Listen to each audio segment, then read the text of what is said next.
Unit 1, Lesson 4. Today I'm here with Sarah Williams, a mural painter. Sarah, first of all, can you tell me how you became interested in art? Well, I could always draw, ever since I was a little girl. When I was in school, my favorite class was art, because I was good at it, I suppose. One day, there was a play at school, and they asked me to paint the scenery. That was the first time I painted something big, and I really enjoyed it. I think it was then that I decided to go into art. And when did you decide to be a professional artist? Well, actually, I never expected to be a professional. I couldn't go to college because my grades in academic subjects were never very good. So I never thought I would do it professionally. That happened when I was in high school.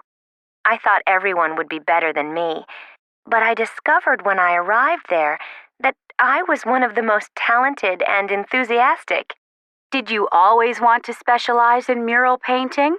No, that was really by accident. I loved painting big pictures from my experience at school, but then I started doing bigger and bigger paintings, and I always needed more and more space. Then one day, a friend of my family saw my paintings and suggested I paint on a wall in his house.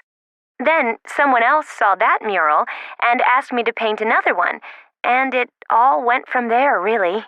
And how long does it take to paint a mural? That all depends.